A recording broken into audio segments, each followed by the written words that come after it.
Perdana Menteri yang membuat keputusan secara sembunyi adalah individu yang bertanggungjawab menyebabkan Malaysia kehilangan batu putih dalam proses rayuan di Mahkamah Antarabangsa, dedah Menteri di Jabatan Perdana Menteri Undang-Undang dan Reformasi Institusi, Datuk Seri Azalina Othman Said di Dewan Negara pada 1 April. Beliau mendedahkan Perdana Menteri ketika itu membuat keputusan secara bersendirian tanpa sesiapa mengetahuinya termasuk Peguam Negara yang bercuti ketika itu. Beliau berkata ketika menggulung perbahasan rang Undang-Undang RUU Kekebalan Bidang Kuasa Negara Asing 2023 di Dewan Negara. Tanpa menamakan Perdana Menteri berkenaan, Azalina menjelaskan perkara itu berlaku bukan ketika beliau menjawat jawatan menteri. Beliau menjelaskan Malaysia tidak akan kehilangan batu putih itu jika peristiwa itu berlaku ketika beliau menjadi menteri. Yang dimainkan oleh Perdana Menteri. Yang berhormat pula bercakap, ada beberapa yang berhormat senator khawatir kuasa Perdana Menteri di bawah Fasal 32. Kuasa yang seolah-olah kuasa Perdana Menteri kalau kita tengok daripada Fasal 30. Berpuas hati, boleh menarik.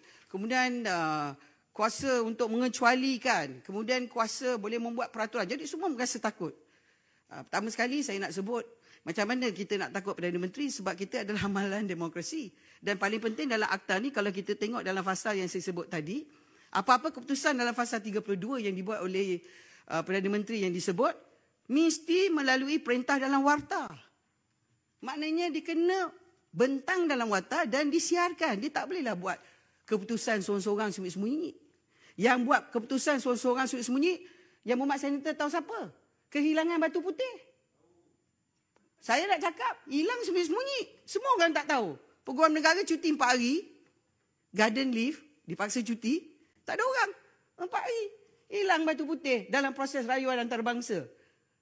Tak ada pula isu ni gembar-gembur seolah-olah kedaulatan kita kedaulatan. Tak ada pula.